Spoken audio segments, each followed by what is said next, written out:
Boa noite, pessoal, sejam bem-vindos. Hoje a gente vai ter um programa muito especial sobre a cena do blues em Pernambuco. Como vocês sabem, eu não sou nenhum especialista em blues, apesar de gostar muito, né? E então, para me ajudar nessa tarefa, a gente tem o Léo Trevas, que já esteve aqui, o Caio e o Bill, que são conhecidos aí. Eu vou pedir que cada um deles se apresente. Bill, você quer começar, por favor? Boa noite, pessoal. Um prazer estar aqui com vocês. Um prazer, eu gostaria de agradecer muito a oportunidade. Bom, eu sou Gilson Peixoto, sou baixista e compositor de Recife.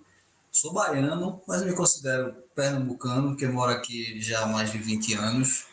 Eu diria que 30 anos, entregando minha idade, mas me considero pernambucano e sou conhecido como, as pessoas me conhecem muito mais como Bill do que como Gilson, e eu, enfim, como falei, sou baixista e componho minhas músicas, faço minhas coisas, e já estou atuando aqui em Recife, né, tocando blues e rock and roll e afins, como eu costumo dizer, já acho que quase 25 anos aqui em Recife.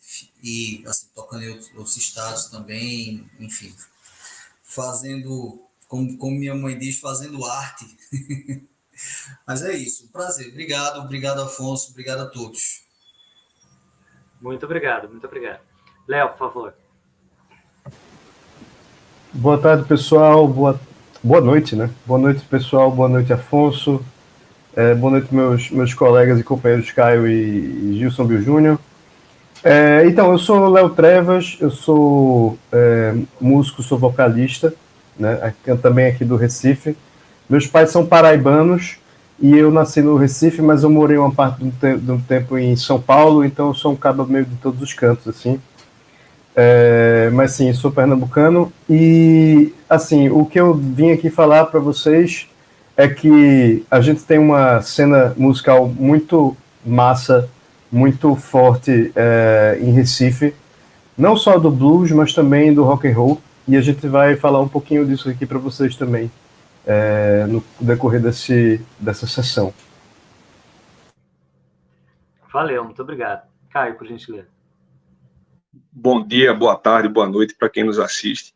Prazer grande estar aqui, um convite especial de vocês. Me chamo Caio, sou metido a baterista, como eu gosto de dizer.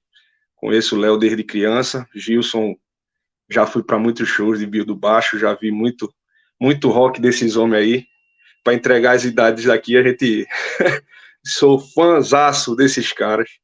E é um prazer estar aqui com vocês. Vamos conversar um pouco sobre música, sobre história, sobre o bem que faz essa mistura, né, de música, história, arte, linguística e tudo que envolve isso aí, que é o que eu me apaixono e o que eu gosto de falar. Sou pernambucano, nascido aqui em Recife aos 14 anos, eu uso dizer. Sou nascido em São Paulo, mas filhos de pernambucano, me considero tão pernambucano quanto Gilson e Léo, com certeza.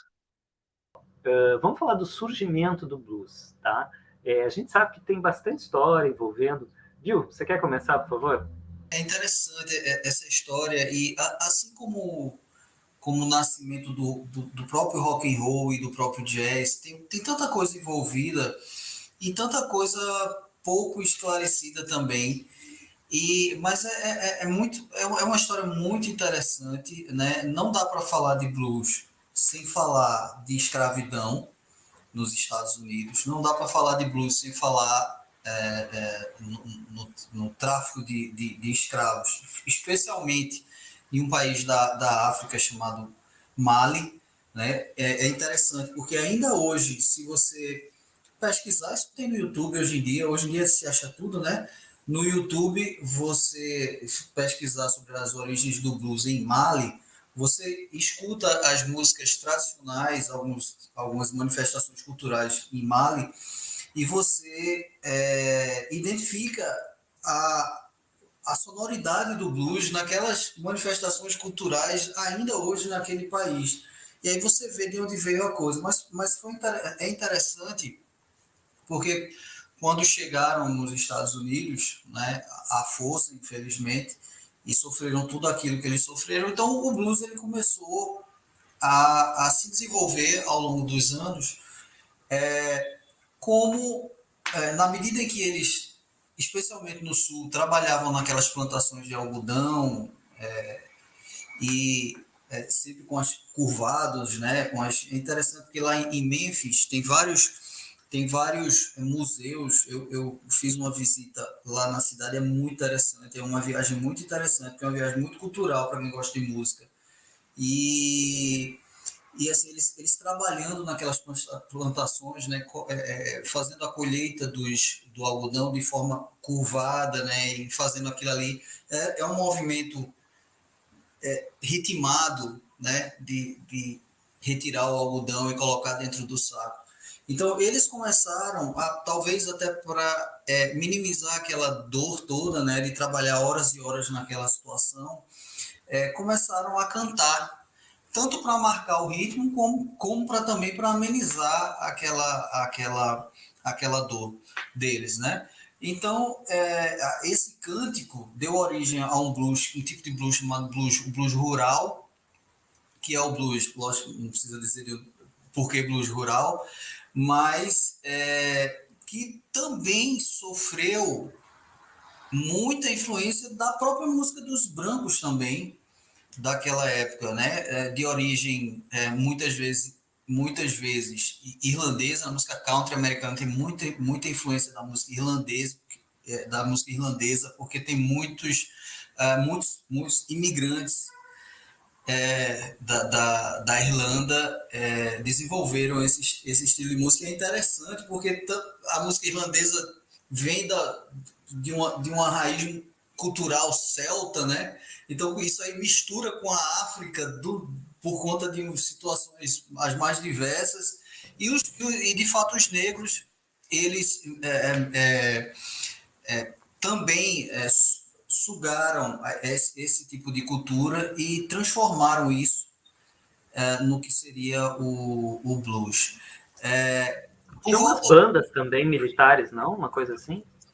Sim, a influência, exatamente, a influência das bandas militares, é porque não, assim, nós botamos todo esse caldeirão dentro de uma coisa só, né, que seria o blues, mas a influência das bandas militares ela é mais forte na área de New Orleans, né, onde deu origem ao que depois seria o jazz, mas tudo isso é tão interconectado que existe um tipo de blues de New Orleans, existe um tipo de blues da Califórnia que se chama West Coast Blues, tem um tipo de blues de Chicago, que já é o norte, é um tipo de blues específico, que é o mais relevante, pelo menos em termos de transformação da música como um todo no mundo, seria o blues de Chicago. E também o blues do Texas, extremamente famoso por causa de Stevie Ray Vaughan, mas quando no século XX, especificamente na década de 40, década de 30, 40, quando começou a aparecer a mecanização da plantação, né, de algodão, aqueles trabalhadores não mais escravos, né, mas que trabalhavam em condições ainda muito insalubres, eles começaram a perder o ganha-pão deles lá no sul, né, lá no Mississippi, naqueles estados do Tennessee, Arkansas, Mississippi, etc.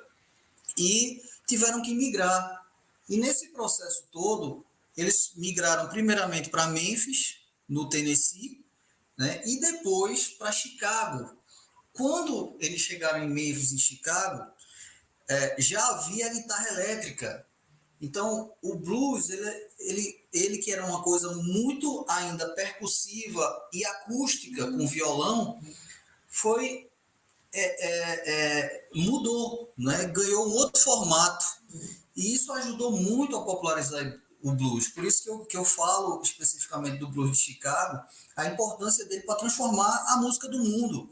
Porque do blues de Chicago veio Muddy Waters, veio Etta James, né? Veio Little Walter, veio Howlin' Wolf, todos esses que difundiram o blues internamente, mas que não, talvez por conta do próprio preconceito de uma parcela significativa da população americana, não ganharam uma projeção grande nesse país, mas que depois, já por volta dos anos 60, foram descobertos pelos ingleses, os Rolling Stones, os Beatles, né?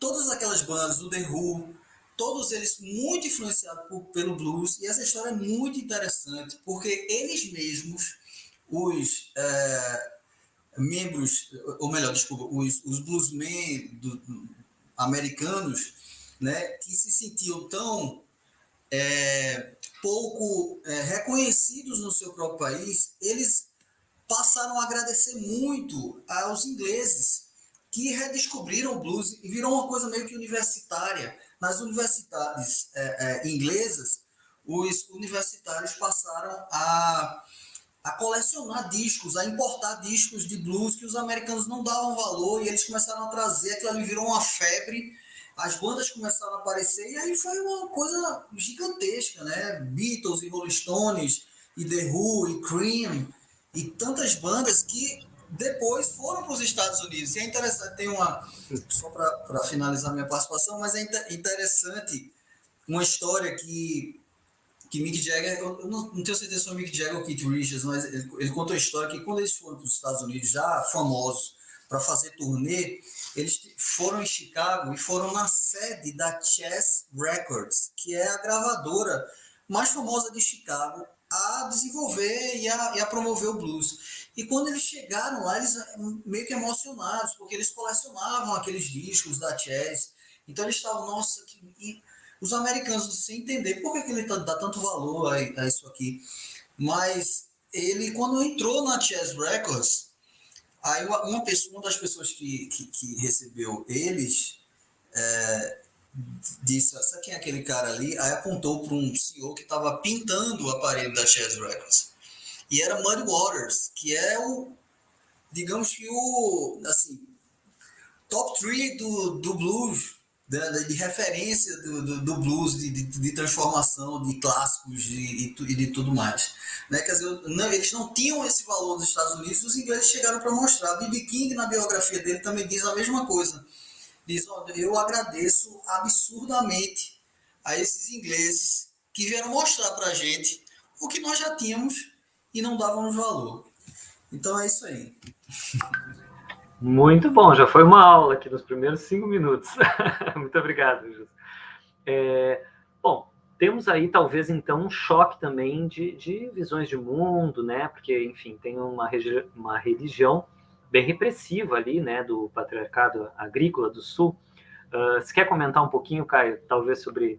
Porque é uma música muito interessante, parece muito animada até para essa situação, né? Sim, e de fato, como o Gilson falou, tem muita participação dos escravos ali, dos plantations do sul dos Estados Unidos, sem dúvida. E se coloca esse cântico, que é o ritmo, justamente aquela batida, que a gente pode até colocar como um ritmo dentro daquele trabalho ali braçal, esforçado e cansativo, que era o chamado slave chant, né? Muito disso, o blues, ele bebe totalmente dessa... É como o Gilson falou muito bem na fala dele, o blues é um verdadeiro caldeirão de culturas, né, misturados aí. Você tem a influência do Mali, você tem a influência da guitarra, do violão, do banjo, daqueles instrumentos de corda que vieram da Europa e que fazem total harmonia dentro da música que atualmente a gente conhece como blues. Realmente é muito fácil a gente identificar a presença da música africana ali dentro do blues e a forma como ela é cantada. A origem do blues, ela disse, né, porque a gente não sabe, não consegue dizer, mas a nomenclatura blues é justamente do termo em inglês chamado blue, e star blue em inglês seria mais ou menos como triste, como lamento. Então, é mais ou menos o que o fado representa para a cultura portuguesa. é uma forma de cantar uma dor, cantar alguma coisa, algum afago que está acontecendo e que é retratado em muitas músicas. Você falou aí de Muddy Waters, Gilson, e Muddy Waters, ele coloca muita alegria no blues também. Então é interessante a gente ver que bebe dessas duas fontes. Inclusive, Gilson, você falou de Chicago, e eu toco também nesse assunto de que Chicago realmente é uma referência para o blues, e eu lembro de uma história muito interessante que eu passei por lá em 2016. Eu trabalho com exportação, represento a empresa daqui de Pernambuco, exportamos aí para muitos lugares do mundo, e nessas andanças por aí, eu parei em Chicago, e um dos grandes expoentes aí do blues mundial se chama Buddy Guy, né? E o Buddy Guy é natural de Chicago. Na verdade, ele é do Sul, mas fez carreira em Chicago. E tem o bar do Buddy Guy em Chicago, Afonso. E eu fui lá com os colegas de empresa, e quando eu estava lá, um dos garçons do bar já veio para o Brasil. E foi uma história interessante, porque esse cara, ele estava com, eu não sei se vocês lembram, Léo e Gilson, mas existia um evento aqui que era produzido por um fanático do blues aqui de Pernambuco, que se chama Giovanni Papaléu, né? E ele fazia aquele evento Oi Blues by Night, e ele trouxe aquele cara, John Primer, não sei se vocês lembram desse cara, ele veio em 2009, e esse cara, Afonso, ele esteve aqui em Pernambuco, e eu falei dele, para você ver como são as coisas, como os mundos se cruzam. Eu falei, não, eu sou de Recife, Pernambuco. Aí ele perguntou, você conhece Giovanni? Aí eu disse, Giovanni Papaléu? Sim. Aí eu falei, cara, eu estava dentro do bar de Buddy Guy, falando de blues, com um garçom que tinha vindo como roadie de John Primer em Recife. Então foi muito doida essa experiência. Você tá me dizendo isso. Pois é, cara, é meio que um clube aí, um clube dos bolinhas aí que a gente consegue se identificar, né? Acabou que e era um bar aberto, então cada um poderia chegar lá e pegar os instrumentos também. Tem muito do blues também disso. Léo deve comentar sobre isso. Muito obrigado, muito bom. Pois é, né, Léo? Parece que assim, o blues que a gente ouve hoje não é esse blues do início, né? Era algo onde havia o canto, mas também o bater de palmas, o bater de pés, alguma coisa assim, né? Fala um pouquinho dessa presença do canto, desse início aí, por favor. Então, Afonso, é uma coisa muito interessante essa coisa do canto, né? Porque, assim, a gente deve muito à África, né? Nós, das Américas, nós devemos muito à África, a nossa cultura, né? Isso é uma coisa que, né, nesses tempos assim meio esquisitos que a gente vive, visto como coisa do demônio ou coisa feia, né? Mas, assim, isso é um absurdo. A gente tem que pensar que aquelas populações escravizadas que vieram, né, do continente africano para cá, para a América do Norte, para o Caribe, Central e do Sul, são pessoas que trouxeram consigo as suas próprias culturas, né, como o próprio Gilson falou. E uma das coisas muito comuns, assim, você pode ver, por exemplo, na ciranda, né? No canto da ciranda, que você tem aqui muito comum aqui no Nordeste, né, que é um tipo de música que é principalmente vocal, né? Você canta dançando, né? Tem a ver com uma estrutura afro-brasileira, né? E você vê paralelos com a música, com blues, com o início do blues. Por exemplo, você pega uma música como Pick a Bale of Cotton, que é um standard, ou seja, é uma música que foi gravada por muitas pessoas. Eu não sei exatamente quem é o autor original, mas ela é muito famosa na voz do Lead Belly, que era um cara que gravou assim nos anos 30. E essa música, Pick a Bale of Cotton, significa literalmente pegue, né, um fardo pegando um fardo de algodão. E tem a ver com essa coisa do trabalho rural daquele lugar, né, do delta do Mississippi, que era, como o Caio falou, um lugar de plantações. Então as pessoas cantavam aquele seu cotidiano, né, na música do Lead Belly, oh, pick a bale of cotton, oh, pick a bale of hay.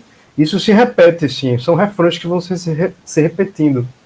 E é muito parecido com a ciranda brasileira que a gente tem sei lá, os refrões como essa ciranda quem me deu foi Lia que mora na ilha de Tamaracá, né? Então, você tem essa coisa da voz que vai meio que narrando esse ato performativo que você está fazendo, que é a coisa do trabalho mesmo, e você tem isso evolui e está presente até hoje em dia. Quando você pega qualquer música pop hoje em dia, qualquer refrão que você tem uma voz que fala uma coisa e você tem uma outra voz que fala outra, fala oh, oh, oh, oh, esse tipo de contraponto, que é uma coisa totalmente africana, e você vai ver isso presente no blues, né? E muito provavelmente a parte do blues que ele vem para e de outras expressões musicais que ele vem para a música popular, né? Então assim, os americanos que levaram essa coisa da música pop, né, depois da Segunda Guerra Mundial para todo mundo, esse caldo, né, se deve muito aos africanos, também a outros imigrantes, como o Gilson falou, os irlandeses, os celtas, né? Mas eu diria que a base mesmo, o tutano, é uma mistura da música europeia mesmo, com a coisa do vocal e das progressões de acorde que você vê muito no norte da África, né? E também assim na Península Ibérica, e você vê também essa coisa da percussão africana. Eu achei só uma coisa que eu achei interessante, que vocês citaram o Mali, né? Não foi, Caio e Gilson? O Mali é um dos lugares mais interessantes, assim, porque é uma região que pouco se fala, a não ser quem curte, sei lá, xadrez verbal, esses podcasts, assim, de geopolítica e tal. Mas o Mali, ele é um país que vive em guerra e fica ali justamente na interseção do Saara, né, com a África subsaariana, né, a África mais pujante, assim, de natureza. Então uma região que está sempre em disputa política, mas que hoje em dia, pouca gente sabe disso, os melhores guitarristas da África vêm dali, daquela região do Sahel, que está onde o Mali. Tem um cara famosíssimo lá, que está chegando aqui no Ocidente por causa enfim, do interesse mesmo das pessoas, que se chama Mdou Moctar. E ele é uma figura que ele se veste como berbere, né? Ele é berbere, então com toda aquela roupa que cobre o corpo todo, né, e tal, e ele tá mascarado, e ele, o cara é um guitar hero. Você vê como as coisas, essa coisa da cultura é maluca. Ele fez um filme que é basicamente uma versão do Mali do filme Purple Rain do Prince, né? Que é aquele artista que nos deixou algum tempo atrás, infelizmente, mas que assim é famosíssimo, né, norte-americano. Então ele fez uma versão malinesa, né, do filme do Prince em língua local e com música adaptada. Não, fantástico. Obrigado, Léo. Bom, vamos seguir então nossa trajetória, né? A gente está chegando no Brasil aos pouquinhos, né? Mas eu queria te perguntar, Bill, assim, o Léo agora falou então, tem os refrões, né? Que é algo que até hoje existe em toda a música pop. Fala um pouquinho pra gente, para quem precisa reconhecer o que é rock, o que é blues, o que é jazz, e a relação entre eles. Você tem 5 minutos. 5 minutos é muito pouco. Mas isso é muito interessante, a forma com que as coisas evoluíram, né? Eu só queria rapidamente complementar o que Léo falou sobre as conexões entre a música do Nordeste e a música o blues, né? A música americana. E eu já tem um cara lá em New Orleans, ele já é falecido, é Professor Longhair, o nome dele. Ele é tipo um dos mais tradicionais de New Orleans, que faz uma música muito específica lá, que eles chamam de Cajun, que é uma música... New Orleans era uma região que concentrava muitos imigrantes de vários países diferentes. Então, New Orleans tinha franceses, New Orleans tinha caribenhos, New Orleans tinha... Então, New Orleans tinha os americanos, New Orleans tinha os escravos, os negros de origem africana. E essa salada de New Orleans criou uma música muito específica, né? E é muito interessante, porque esse Professor Longhair que eu estou falando aqui, uma vez eu estava escutando um disco dele, eu escutei uma música que era um frevo. A música era um frevo, a música tinha a batida do frevo, igual, idêntica. Eu mostrei para amigos meus que são bateristas e entendem muito mais do que eu de percussão. Eu disse, caramba, que coisa incrível. O cara lá, né? Quer dizer, como as coisas se conectam, né? Da onde ele tirou aquela ideia de fazer aquela batida e ser a mesma batida do frevo? Mas porque a música de New Orleans, ela tem essa questão, essa origem na marcha, que é a música da marcha, né? Que eles andavam com aquelas orquestras fazendo aquelas marchas. E quando você acelera aquela batida, o frevo nada mais é do que isso, né? O frevo de rua é aquela música da marcha, né? Com aquele compasso de marcha, só que quando acelera é que ele ganha uma vibração totalmente diferente. E a música de New Orleans tem isso, e o jazz nasceu disso. Porque nesses desfiles que eles faziam nas ruas lá em New Orleans, eles já com batidas muito específicas e muito interessantes, e harmonias que traziam aqueles famosos 3 acordes do blues, né? Que o blues, o pessoal diz, o blues é uma música muito fácil, ela só tem 3 acordes. Mas olha, eu acho que isso é o que torna o blues mais difícil, porque você com aquilo ali tão simples, de 3 acordes, você tem que transformar aquilo ali numa coisa diferente e agradável e que seja uma novidade. E o jazz, ele incorporava essa questão harmônica e muita influência francesa, né, de música francesa, e dessas batidas das marchas, e com muito instrumento de sopro, né, improvisando. Eles começavam a improvisar. Eram músicos tão bons, né? E aquilo ali foi desenvolvendo, porque havia muito isso. As igrejas americanas, muitas delas tinham escolas, e nessas escolas, algumas delas específicas para afro-americanos, se ensinava música naquelas escolas. Então, aquelas pessoas, aqueles que tinham mais aptidão e que estudavam mais e que começaram a se interessar por aquilo, se desenvolveram muito. Então, a música de sopro americana, ela é muito desenvolvida nesse sentido, assim como a pernambucana, porque aqui tem essa linha. O músico pernambucano tem muito lance do sopro por causa do frevo, né? E lá, aquilo ali ganhou as ruas. E quando ganhou as ruas, eles começaram a dizer, nossa, eu toco tão bem, vou começar a improvisar. Então, no meio da música, eles cantavam o tema da música e depois começavam a improvisar. Disso nasceu o jazz. Né? E que, assim, isso é apenas uma explicação muito resumida, porque o jazz hoje é uma coisa muito mais profunda e muito mais misturada. Né? Mas o blues, ele se desenvolveu... você falou a diferença do blues, do jazz e do rock. Sim. O rock, ele, se você perguntar para Muddy Waters, o falecido Muddy Waters, ele até tem uma música que fala sobre isso. Ele disse que o blues teve um filho e deram o nome dele de rock and roll. Mas não é tão simples, porque o rock ele sem o blues ele não existiria, mas ele tem a questão da música country. Sem a música country também não existiria rock.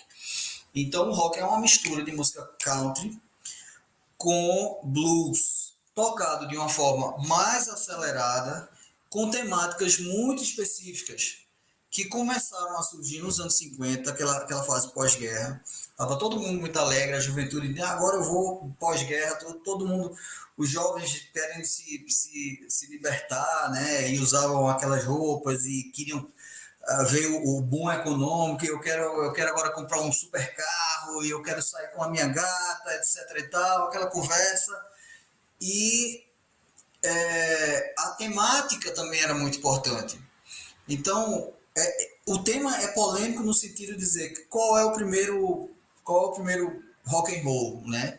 Isso é um tema polêmico. Há pesquisadores que falam que foi uma determinada música, outros dizem que foi outra determinada música. Eu diria que não foi nenhuma nem outra. Eu diria que foi uma evolução. Né? Outros que dizem que teria sido a Sister Rosetta Tharpe, né? Que é uma cantora muito importante da época e guitarrista, mas que tinha raízes mais no gospel e rhythm and blues, que é outro tipo de música. Mas eu diria que é isso. O rock and roll, ele é o blues acelerado, ele é uma mistura com country muito forte também, e uma temática específica, onde se falava de bebida, de mulheres e de carros. Né? Então, a grosso modo, seria essa. Parabéns. Troféu resumo. Muito obrigado. Isso aí já dava outras lives, né? Muito obrigado. Caio e Léo, ficou para vocês a questão dos grandes nomes, porque quando a gente fala de jazz, né, vem já grandes personalidades e tal. No blues eu acho que é um pouco menos conhecido, né? Mas se vocês já citaram alguns nomes aí, eu quero que vocês contem algumas histórias de heróis aí. Quer começar, Léo? Não sei. Acho que assim, um dos caras principais, né, como o Gilson falou, é o Muddy Waters, né, lá de Chicago. Tem muita coisa falada sobre ele, escrita sobre ele. Também tem o B.B. King, né. Isso é uma turma de uma geração que, assim, dos anos 40, basicamente, né, que dos anos 30, 40, e são realmente, assim, os avós do negócio. Antes disso, você tem caras como o Howlin' Wolf, né, Léo? Eu diria. O Howlin' Wolf, me intrometendo no teu speech, mas a gente... Robert Johnson. Albert que King, é mais anterior Albert ainda. King também. Albert King, eu diria também, né, Léo? E aí tem a coisa depois, assim, já quando o rock e o blues eles se misturam já lá nos anos 60, 70, você tem outros caras, assim. Você tem, por exemplo, Vamos passar a bola para o Caio aí, então. Vamos? A gente conversa muito disso, né? Léo foi um dos que introduziu. Na verdade, o blues no Brasil, e complementando aí o que Léo falou dos nomes, dos grandes nomes, com certeza ele ia citar Eric Clapton, talvez, como um cara um pouco mais próximo da nossa realidade com relação a lapso temporal, digamos assim, né? Porque Howlin' Wolf, B.B. King, Muddy Waters são os, digamos, a base do que a gente pode chamar como rock and roll. Esses caras eram referências nos seus instrumentos e são os caras que hoje se respeitam demais. De um cara do heavy metal, do rock progressivo, ou, sei lá, do steampunk desse século XXI mesmo, todo mundo considera esses caras. Então, são nomes que ficaram e que nós respeitamos como entidades de verdade, assim. E que, porra, é ídolo dos nossos maiores ídolos, e a gente bebe dessa fonte também, como músico, né? Então, é muito bacana ver que esses caras ainda têm muita moral e a gente escuta muito eles. Porque diz que o rock é aquela música da juventude, é aquela música da rebeldia, né? O rock and roll se coloca como resistência, né? E às vezes a gente pode mal ser interpretado de uma forma errada, como desconsiderando que o passado, a base que esses caras trouxeram para a música vem, né? Então, tá tudo aí, né? Tá tudo aí. Mas, Léo, ele falou o músico que você queria, o Steve? Não, Stevie Ray Vaughan, que é um outro americano, assim. E é um cara que, tipo, basicamente me botou no blues, assim. Eu lembro que o primeiro show de blues rock que eu fui na minha vida foi da banda que o Bill tinha com Rodrigo Morcego e Joe Pinto. Um tributo a Stevie Ray Vaughan, acho que foi nos idos de 2007, quizás. E eu vi aquilo, e foi uma época que eu estava escutando muito esse tipo de som, e eu fiquei meio que grudado ali. Botei você no mau caminho mesmo, né? Botou. Bom, então a gente já sabe quem você é, Bill. E a gente precisa, então, agora que você fale desse início aí. O início da cena em Pernambuco, como é que foi, por favor? Bom, vamos lá. Eu não poderia falar do blues em Pernambuco sem citar Giovanni Papaléu, né, que já foi citado aqui por Caio, por conta da visita de Caio ao bar de Buddy Guy, né, onde o barman, o garçom conhecia Giovanni. E Giovanni, de fato, ele é muito conhecido. E Giovanni, ele tem uma banda aqui em Recife que foi uma das primeiras bandas. Né? Lógico, a gente poderia falar de que Alceu Valença tem blues, né, Léo? Eu não posso nem cometer uma gafe aqui, porque Léo é o maior fã de Alceu Valença do Brasil. Mas Alceu Valença tem blues, né? Tinha uma outra banda na época do Mangue Beat, que chamava-se Cavalo do Cão, que tinha uma outra banda chamada Delta do Capibaribe, muito interessante esse nome.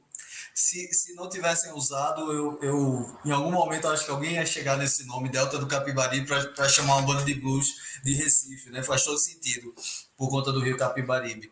Mas tinha essa banda Delta do Capibaribe também.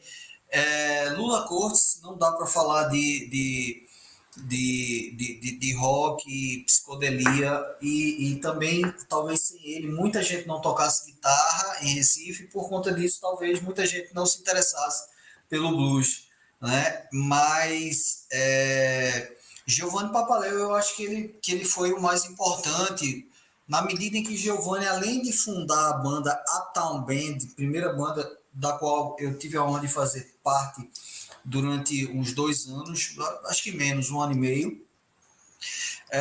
Mas Giovanni, ele, além de agregar muitos músicos e trazer muitos músicos e de descobrir muita gente que gostava de blues em Recife, ele é um grande empresário e promotor de eventos relacionados ao blues. Então, ao longo desses anos todos, ele sempre conseguiu aglutinar muita gente relacionada ao blues, e ele trouxe muita gente de fora, seja de outros estados do Brasil, e até de outros países, como o Caio falou, de John Primer, que ele trouxe também, e muitos outros que já tocaram em Recife, muito por conta dele, de trazer esse pessoal, e que eu tive a oportunidade de tocar com alguns desses, né? Porque ele trazia o músico tocava acompanhado pela Uptown. Então, eu não poderia perder essa oportunidade de aprender, né? de sugar todo aquele conhecimento, aprender um pouco mais, sempre.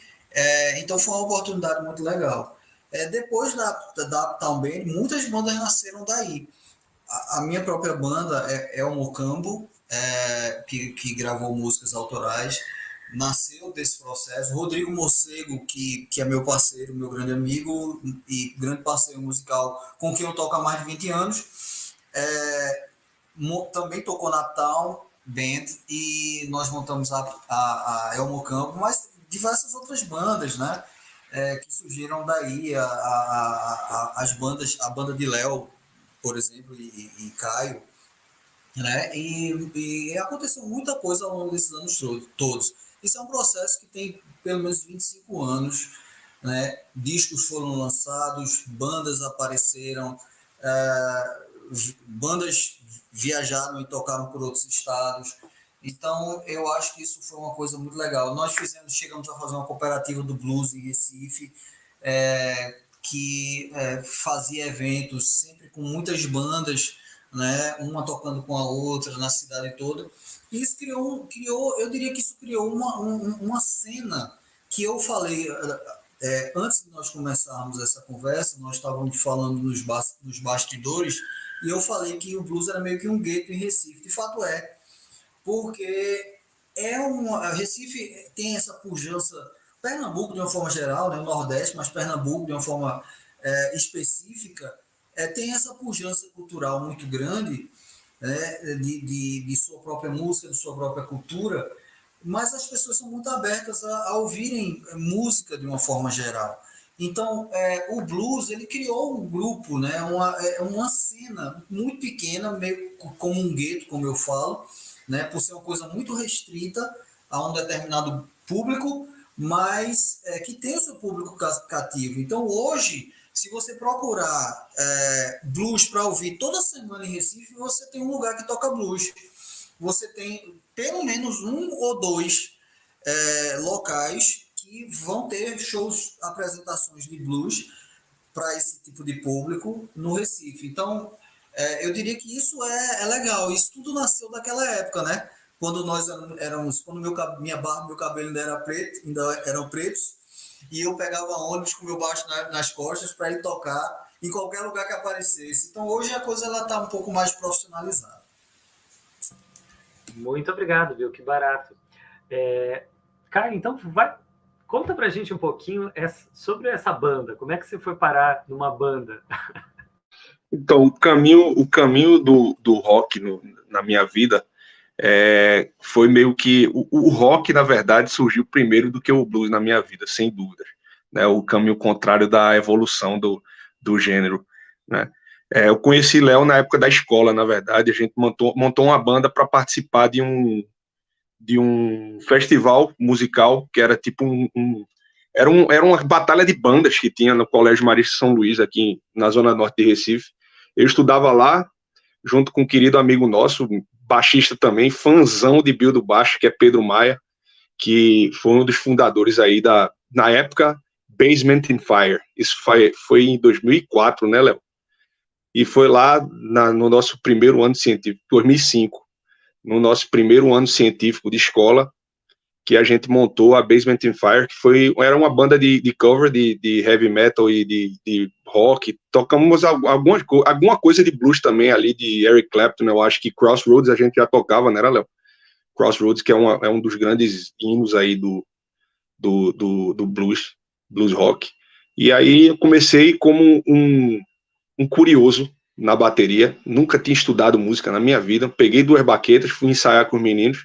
Léo também não cantava tão bem naquela época, né, Léo? Léo hoje é um dos melhores vocalistas do Recife, mas ele estava ali, ele estava engateando ainda. E a gente começou a fazer aquela brincadeira, começamos a cativar o público com músicas interessantes e, assim, que eram reconhecidas. Não era pop rock, não era nada que estava no hype, né, da galera, que estava na época nos MP3 players do pessoal, mas a gente começou a tocar um The Police, né, que é a banda rock inglês, a gente tocou muito, Iron Maiden também, algumas coisas a gente tentou tocar do heavy metal alemão também ali, de Scorpions, enfim, a gente começou como uma banda de cover, e 3 anos depois, já com a Basement in Fire meio que acabando, cada um seguindo seu rumo para a faculdade e tal, eu encontrei Léo, eu acho que inclusive estava tendo um show de El Mocambo nesse dia. A gente estava ali no Burburinho, que é um dos bares ali na Rua Tomazina, no centro do Recife, que no Recife Antigo, o famoso bairro aqui, boêmio da cidade, e que reúne muita gente que gosta de rock e que gosta de blues ali no famoso Burburinho. E esse bar era meio que um point pra gente nos finais de semana. E Léo estava lá com o primo dele, que veio a tocar conosco também, na nossa banda, que a primeira banda de blues que a gente fez parte, que se chamava Mojo Hand. Então, era só figuraça nessa banda. Era o Léo no vocal, aí tinha o Lucena, que é primo de Léo também, tinha o Pedro de França, grande guitarrista, e o Pedro Maia, que veio a ser um parceirão da música aí, de Léo também, e da vida também. Então, a música não só reuniu para tirarmos algum tempo e curtir o instrumento musical e evoluir como músicos, mas também criou um laço de amizade que hoje eu não me vejo sem o Léo na minha vida, sabe? Então, é uma declaração de amor, viu, Léo? Um beijinho para você, viu, cara? E eu tenho saudade demais dessa época, porque realmente a gente tocava e se divertia muito, passávamos horas falando de música e tocando, sem compromisso, sabe? E isso realmente faz muita falta nas nossas vidas. Eu vou chorar daqui a pouco, se continuar falando disso. Eu queria só falar uma coisa. Soul Blue. Eu quero falar uma coisa. Você é um cara importantíssimo na minha vida também, senhor Caio Bassoro. Mas, assim, é tudo uma questão meio emotiva. Mas eu só queria falar rapidão, assim, sobre uma coisa que Caio mencionou, o burburinho, né? A gente não pode falar da cena do Recife sem falar dos bares, assim, das casas de show. Porque, né, é uma música para ser feita e escutada ao vivo, velho. Meu irmão, uma coisa que não funciona é blues na live, uma coisa que não funciona é, tipo, tem que ser uma coisa feita para pessoas escutarem no mesmo recinto. Então, a pandemia foi uma coisa muito dura para nós, principalmente porque, assim, o Gilson falou que você pode escutar, né, hoje em dia, blues 2 vezes por semana, mas há alguns anos atrás você escutava todos os dias, praticamente. Segunda-feira você tinha no Burburinho, que é esse bar aí no Recife Antigo, numa área bem turística da cidade. Depois você teve o Rock and Ribs, aí você teve também na terça-feira, você tinha em Olinda, né? Você tinha em Boa Viagem nas quartas e nas quintas. Boa Viagem é o bairro da praia aqui, também bem turístico. E principalmente, assim, uma coisa que Gilson talvez possa falar melhor até, mas que eu ia como, enquanto mais como fã e uma pessoa que fazia parte da cena, mas é que por quase 10 anos, em um bar aqui chamado Canela, você tinha uma reunião que a gente chamava da Missa dos Músicos, em que a banda de Gilson com o Rodrigo Morcego Trio, eles faziam um show, né, e depois abriam para canjas, ou seja, para jams. Então eles convidavam algum músico que estava lá. Então eu cantei muitas vezes com eles, assim, e de improviso mesmo. A gente falava qual é a música, qual é o tom, beleza, vamos nessa. Às vezes dava bom, às vezes dava ruim, muitas vezes saiu muito legal. E esse projeto, né, que durou assim quase 10 anos, infelizmente ele teve que parar por enquanto porque o bar fechou, né, por causa do coronavírus, né, como muitos outros estabelecimentos. Mas é uma coisa que eu tenho certeza assim que vai surgir em outros lugares, assim, e de outras formas, e que faz muito parte assim nosso coração mesmo. Nossa, estou impressionado. Muito bom. Vamos falar um pouquinho dos festivais, né? Porque eu vi fotos assim com uma galera enorme aí. Fala um pouquinho que festivais são esses, Gilson. Você pode dar um panorama para a gente? Festivais, é interessante falar dos festivais de blues no Brasil, de uma forma geral, porque festivais de blues e jazz, isso meio que se tornou um padrão das prefeituras no Brasil. É interessante isso. E ao mesmo tempo muito legal, porque tem muitos esses festivais acontecem nos mais variados estados do país. Eu diria que quase todos os estados têm uma cidadezinha turística, um local, uma região que tem um festival de blues e jazz. Especificamente aqui no Nordeste, a gente pode falar do Festival de Jazz e Blues de Guaramiranga, que fica no Ceará, que acontece, por incrível que pareça, na época do Carnaval. Eu diria que o Ceará não tem tanta, assim, tradição de carnavalesca quanto Pernambuco e Bahia, mas tem Carnaval também, né? E eles fizeram esse festival justamente nessa cidade de Guaramiranga. É um festival muito interessante, tive o prazer de tocar lá, não me lembro que ano, mas nós tocamos lá e foi muito legal, um festival lindo, onde as pessoas passam os 4 dias de carnaval lá ouvindo jazz, blues e música. É muito legal. Em Recife, tinha o Garanhuns Jazz Festival, que mudou de Garanhuns, da cidade de Garanhuns, para a cidade de Gravatá, e hoje é o Gravatá Jazz Festival, que antes da pandemia, eu diria que foi o último grande show que eu fiz, pré-pandemia, né, que foi no Gravatá Jazz Festival, onde eu, Rodrigo e Arthur Azubel, nosso antigo baterista, tocamos com uma cantora americana e foi muito legal. É um festival também que acontece, e aí pior ainda, porque carnaval no Recife é sagrado, dá briga. Carnaval é como diz um ditado ali, carnaval é coisa séria aqui em Recife. A gente leva a sério o carnaval. Então, assim, é interessante se você tem um festival desse no meio do carnaval em Pernambuco, né? Mas funciona super bem, é ótimo. Recomendo para as outras pessoas, para as pessoas que estejam assistindo e que queiram, de repente, quando essa situação da pandemia passar e tudo voltar ao normal, e que queiram passar um carnaval diferente, eu recomendo vir para Pernambuco, quem sabe aproveitar um pouquinho da folia e também, quem sabe, ir lá para Gravatar, conhecer e ver as bandas, né? E vem gente, vem artistas, eu diria que de vários países e também do Brasil, que são referenciais em termos de blues. Muito obrigado, que legal. Caio, queria te perguntar assim, você deve ter percebido, né? Você falou de vários anos que vocês estão aí trabalhando e tal, uma mudança no público, né? Um aumento no público. Você chega a perceber isso? E queria, se você pudesse falar um pouquinho também do Ceará. Você sabe alguma coisa do que está acontecendo lá no Ceará em termos de blues? Rapaz, o Gilson falou bem da cena o Festival de Guaramiranga é meio que referência para a gente aqui, e inclusive o Garanhuns Jazz Festival, que o próprio Giovanni Papaléu que a gente falou, é um cara que investe muita grana e que tem muito interesse no gênero e que gasta muita energia também. A gente sabe qual é o esforço de ser produtor independente no Brasil, e tentar lutar contra o sistema e contra como a música é levada pela grande mídia, pelas pessoas que fazem a formação de opinião, né? Inclusive sem apoio nenhum de rádio, nem enfim, da grande mídia, né?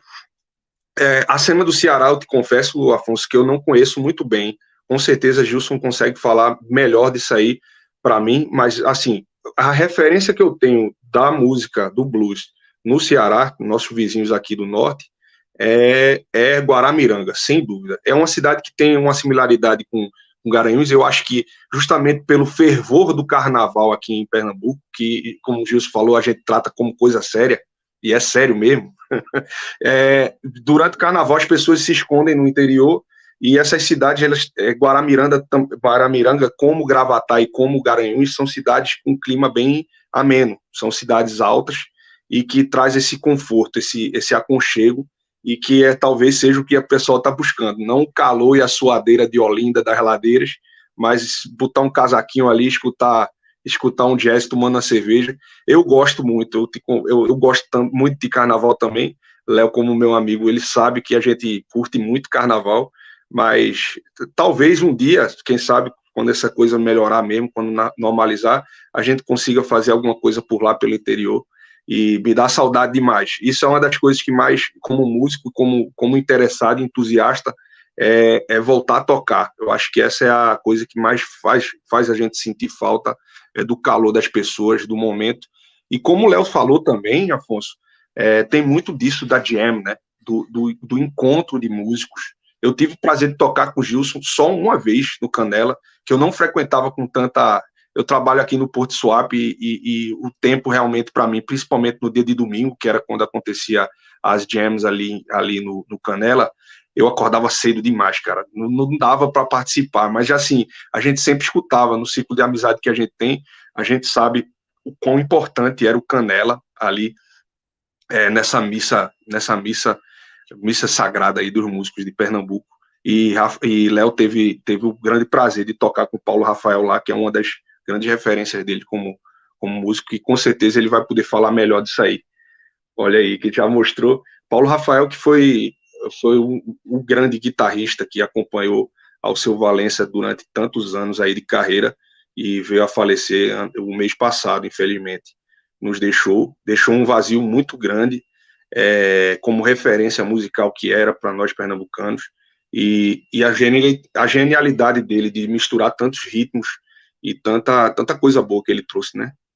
Vocês podem falar melhor, Léo e Gilson, com muita propriedade. Mas o Ceará, não vamos deixar o Ceará para trás. Gilson, você quer comentar um pouquinho, por favor?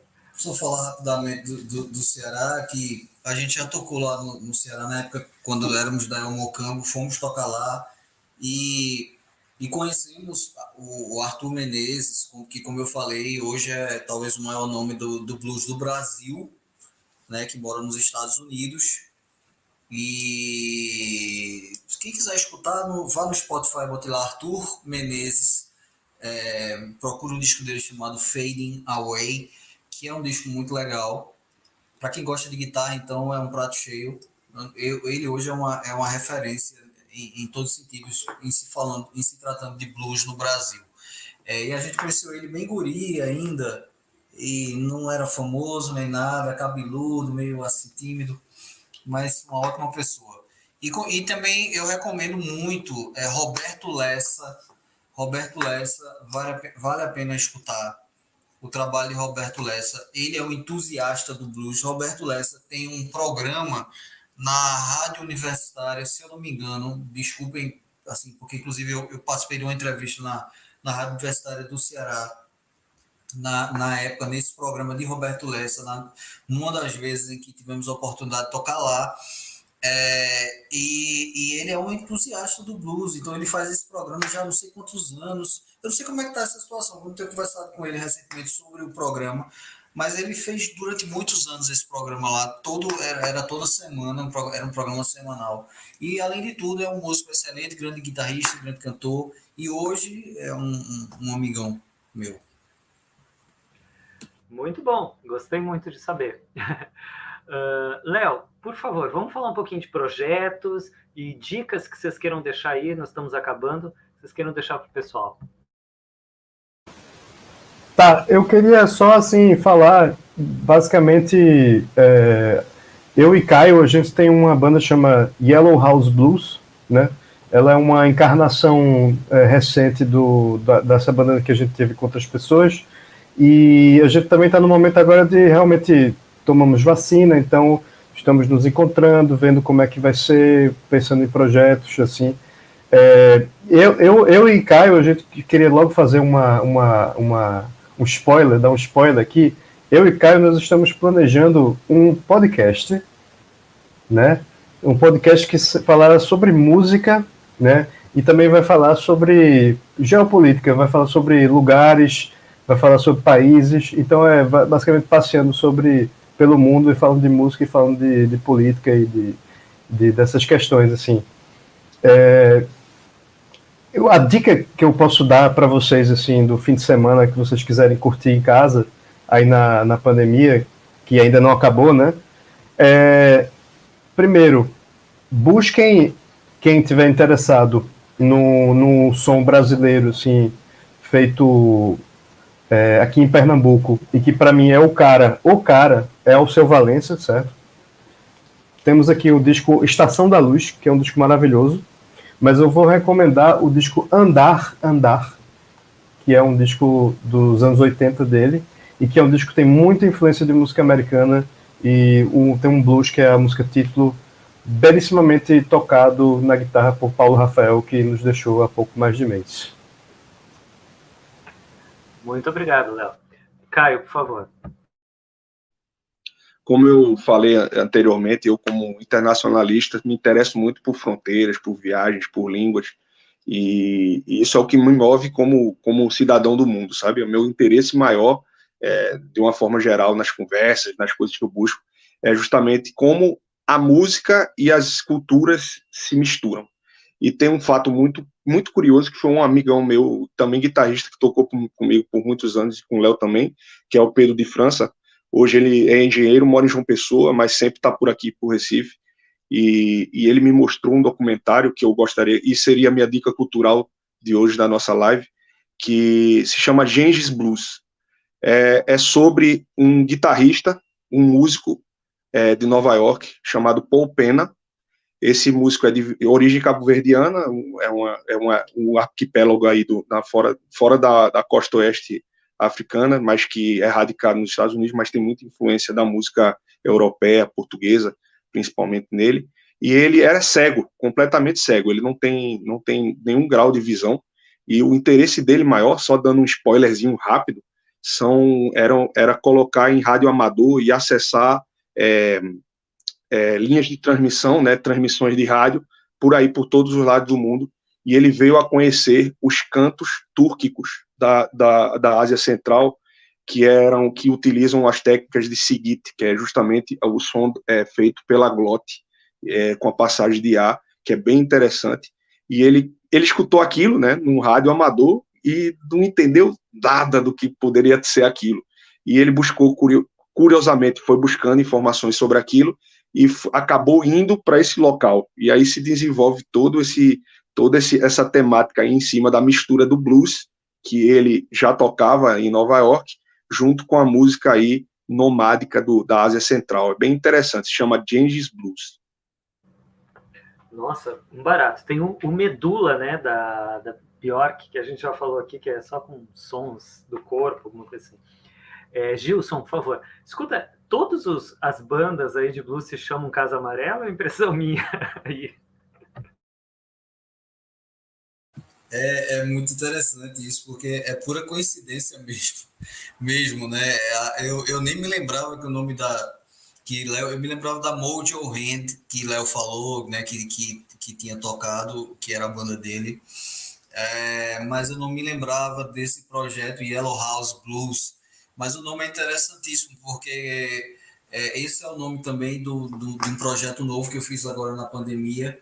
Compus algumas músicas, juntei uns amigos, grandes amigos e músicos que eu respeito muito e que sempre estão comigo no palco, e nós montamos um projeto chamado Ilegais de Casa Amarela, que Casa Amarela, para quem não sabe, é um bairro, eu diria que, eu não sei, mas antigamente era o maior bairro de Recife, eu não sei se ainda é, mas é um bairro enorme aqui de Recife, é um bairro onde eu moro, eu estou em Casa Amarela. Léo, eu o conheci morando aqui em Casa Amarela também, e Casa Amarela é também um bairro cheio de suas dicotomias, né, de seus dilemas, é um bairro maravilhoso de se morar, mas ao mesmo tempo cheio de problemas e da desigualdade que é tão peculiar no Brasil. Então montei esse projeto, que não é um projeto de blues especificamente, é um projeto de rock em português, com uma pitadinha de soul, com o nosso sotaque, né?